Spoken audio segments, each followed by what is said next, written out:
নামিয়ে দিতে ভালো তুমি নেমে যাও শুধু এটা হেঁটে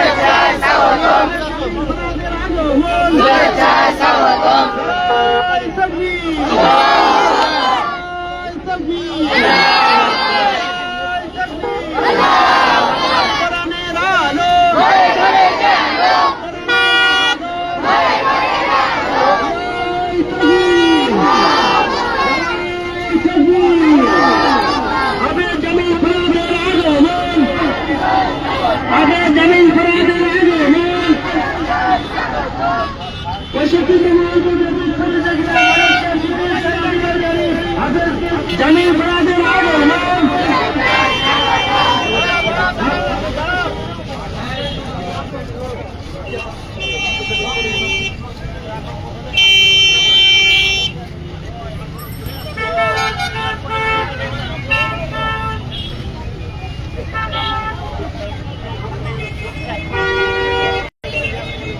पोस्टर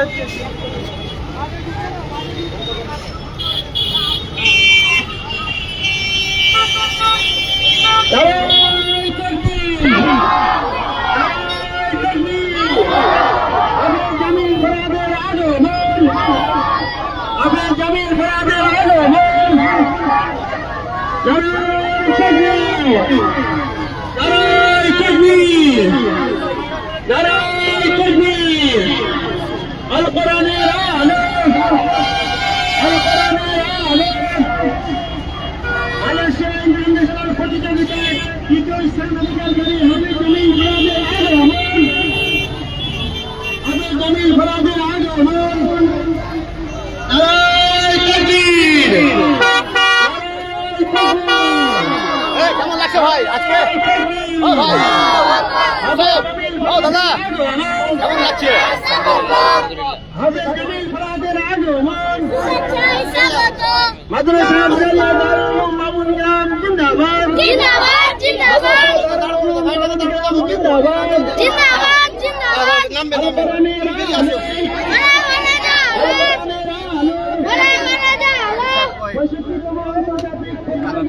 कारी गोलाम साहब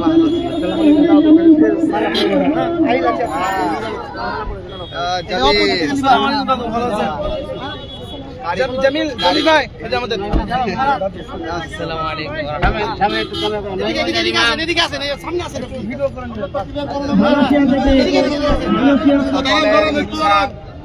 আমাদের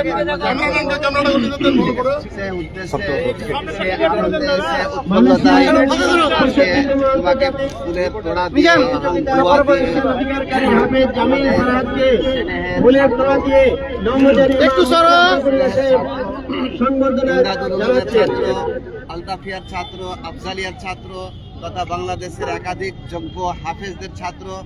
আমাদের ভারতবর্ষে এরকম আমরা এই খাতা খুলতে দেখিনি।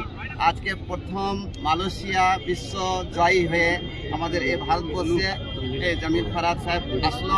তার জন্য আমরা নয়মুজার তরফ থেকে আপনাদের আন্তরিকতা, আরও এই রাস্তাটা সুগম হোক, আমাদের ছেলেরা ছাত্ররা আরও এই আন্তর্জাতিকভাবে এগিয়ে যাক, তার জন্য সকলের ক্ষেত্রে দোয়া থাকলো, আন্তরিকভাবে ভালোবাসা থাকলো, আশীর্বাদ থাকলো। আসসালামু আলাইকুম। কি স্বপ্ন দেখছেন স্যার আপনি জামিল ফারাদকে এরকম একটা স্বপ্ন আপনি দেখছেন স্যার? একটু ফাঁকা করো, এই মিজানের ভাই একটু হাতটা সরান, একটু বাবুজি করো। এই নজিরটা ছিল না। দেশের একটা গৌরব জামিল ফারাদ জয় হিসাবে আমরা দেখতাম পাকিস্তানে, বাংলাদেশে, ভারতে ছিল না। আজকে যে খাতাটা খুললো এটা আমাদের পুরো দেশের জন্য করব, শুধু নয়মুজার জন্য নয়, বরং পুরো ভারতবর্ষের জন্য। এই মুহূর্তে 140 কোটি ভারতবর্ষবাসীর পক্ষ থেকে বিশ্ব মুসলিমের উদ্দেশ্যে, নির্বিশেষ মানব জাতির উদ্দেশ্যে জামিল ফারাদ বিশ্বমানের একটি সম্পদ। আপনার পাশে দাঁড়িয়ে কি বার্তা থাকবে স্যার? একটা কোরআনের মর্যাদা, রাইট স্যার, কোরআনের মর্যাদা, একমাত্র কোরআনের মর্যাদাই এই পৃথিবীতে যারা কোরআন নিয়ে আছে তাদের মর্যাদা এরকমই হয়। আমরা তো যা সামান্য মর্যাদা দিলাম, সম্মান করলাম, আশীর্বাদ জানালাম, আল্লাহ পাকের তরফ থেকে কত আছে আল্লাহ পাকই জানেন। নির্বিশেষ একটি নেক কাজ করে এই মুহূর্তে দাঁড়িয়ে রয়েছে। কিছুক্ষণের মধ্যে প্রেস মিট শুরু হবে। প্রেস মিটে আপনাদের সামনে আমি সরাসরি সেই জামিল ফরাদের বক্তব্য তুলে ধরার চেষ্টা করবো। এই মুহূর্তে শুরু হচ্ছে প্রেস মিট। এই সমস্ত মিডিয়াকে একবারে ডেকে নেওয়া হবে। আমি নিচ্ছি প্রফেসর মাওলানা সাহেবকে নিয়ে বসবো। এদিকে মুখ করো, এদিকে উপর আহিল দাঁড়াও। ভালো লাগছে। কি নাম তোমার? আচ্ছা, তুমি কি এরকম হতে চাও? কোন ক্লাসে পড়াশোনা করছো? ভবিষ্যতে নাই। Thank you. তোমাকে ভালো লাগছে? তুমি এরকম জামিল ফরাদের মতো তুমিও হতে চাও? সামনে যাও, ভালো করে করতে হবে। Thank you. এই প্রেস মিটটা করো। প্রেস মিটটা একবার শুরু করে দেন তাহলে। স্যার, আমি প্রশ্ন করছি, মিডিয়া বন্ধু যারা আছে তাদেরকে কেমন লাগছে, আপনার কেমন লাগছে আন্তর্জাতিক একবারে প্রেস মিটটা শুরু হয়ে যাক না? এই ভাই একদিক থেকে করো, একদিক থেকে না, একবারে হয়ে যাবে। আন্তর্জাতিক পুরস্কার পেয়ে তোমার কেমন লাগছে? আলহামদুলিল্লাহ হ্যাঁ, শুরু হয়ে এই ভাই পিছনে ধর না, আগে সাজিয়ে লাও না। আরো মিডিয়া আছে তো দেন না সবারই, সবাইকে নিয়ে। ভালো টান করে ধরো, টান করে ধরো। একটু মাইকে ঘোষণা করেন তো যারা মিডিয়া পার্সন আছে। প্রেস মিট চালু হচ্ছে, আমরা খুব তাড়াতাড়ি প্রেস মিট শেষ করব। যে সমস্ত মিডিয়া ভাই আছেন, হ্যাঁ, রাইট স্যার। অনুরোধ করছি আপনারা একটু জামিল ফরিয়াদের সামনে আসেন। মিডিয়া ভাইরা আছেন যারা একটু সামনে আসেন, আর পিছনের গুলোকে পিছনে করেন না। আর পিছনে যে সমস্ত ভাই আর যারা এই যে সামনে দাঁড়িয়ে আছো তারা পিছনে চলো। একটু ফাঁকা করে দেন। এই ভাই, ওই চল চল চল চল। ভাই আরে টাপে ধরো, সুস্থ হয়ে যাবে। টাপে এই বলো না, থাকবে না, টাপে মুখে টাপে পড়ছে।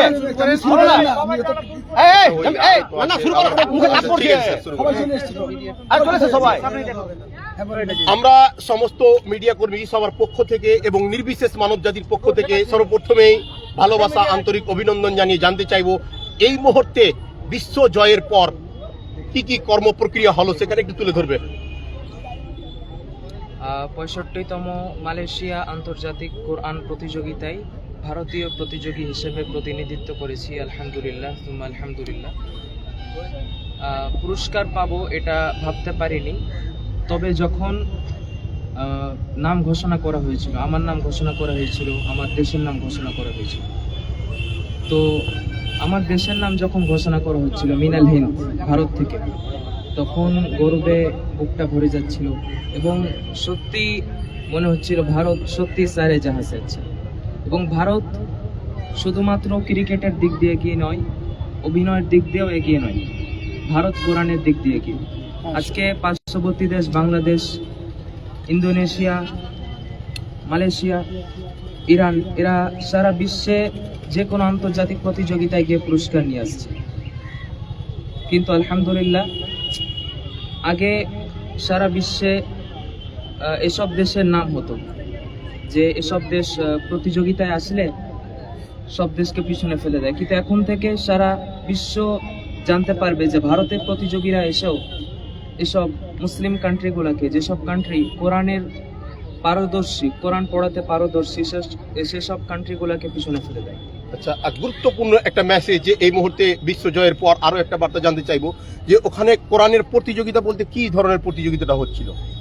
পূর্ণ 30 পারা কোরআন প্রতিযোগিতা এবং এই প্রতিযোগিতার নিয়ম হচ্ছে 4টা প্রশ্ন বিচারক করবে, কোরআনের যে কোনো জায়গা থেকে করবে, তাদের যেখান থেকে ইচ্ছা তারা সেখান থেকে করবে। কতজন প্রতিযোগিনী সেখানে ছিল? প্রতিযোগিনী কি ছিল? প্রতিযোগী অবশ্যই মহিলা ছিল, অবশ্যই মহিলা হাফেজা ছিল।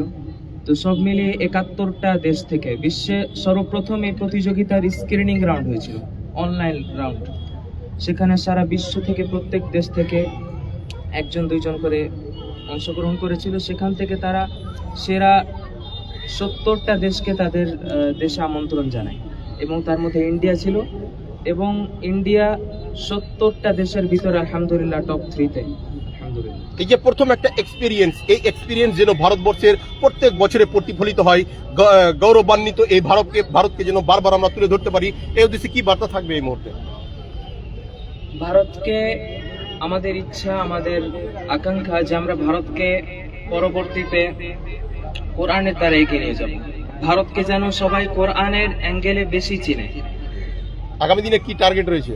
আগামী দিনে টার্গেট রয়েছে প্রত্যেক বছর যেন ভারত প্রত্যেকটা আন্তর্জাতিক প্রতিযোগিতায় একটা হলো পুরস্কার পায়, এবং এর জন্য উস্তাদরা মেহনত করছেন, এবং ছাত্র ভাইদেরকেও বেশি বেশি মেহনত করতে হবে, এবং যারা হাফেজে কোরআন হয়েছে তাদেরকে কোরআনের প্রতি বেশি বেশি লেগে থাকতে হবে, আল্লাহর কাছে বেশি বেশি দোয়া করতে হবে, তাহাজ্জুদ পড়তে হবে।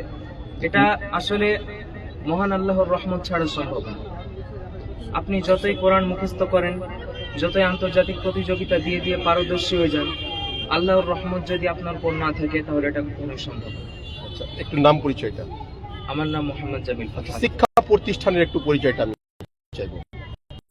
আমার শিক্ষা প্রতিষ্ঠান বর্তমানে আমি যে জায়গায় পড়ছি, বিশ্বজয় হাফেজ গড়ের কারিগর, এশিয়া মহাদেশের বিখ্যাত কারীদের একজন শাহিদ কারী নাজমুল হাসান হাফিজাহুল্লাহ, ওনার কাছে। এবং আমি আমার জীবনের পথ চলা শুরু আমার প্রিয় উস্তাদ কারি গোলাম হোসেন সাহেবের থেকে, এবং যে মাদ্রাসায় আমি হিফজ সম্পন্ন করেছি জামিয়া আফজালিয়া দারুল উলুম বাবুন গ্রাম, সেখানকার সম্মানিত প্রাণপ্রিয় উস্তাদ হাফেজ মৌলানা হাসান সাহেব আমার পাশে দাঁড়িয়ে আছেন। তবে আমার একটা ভাগ্য যে উস্তাদরা দেখতেছেন, আমি উজ্জীবিত এবং খুব খুশি লাগছে উস্তাদরা পর্যন্ত কাছে আমাকে নিয়ে এসেছে। অসংখ্য ধন্যবাদ। স্যার, আপনি কি মনে করছেন এই মুহূর্তে একটা সম্পদ আপনার কাছে আপনি হাতে তৈরি করেছেন, কি বলবেন? আমি এতই খুশি যে ভাষায় বর্ণনা করতে পারছি না। তবে আমার মনে চাইছে যে ফরহাদ আমার মাদ্রাসা থেকে সারা পৃথিবীতে কোরআনের আলো ছড়িয়ে দিয়ে সক্ষম হয়েছে। আগামী মাদ্রাসা থেকে এরকম হাজারো জামিল ফরহাদ হোক, এই আশায় আমি আল্লাহর কাছে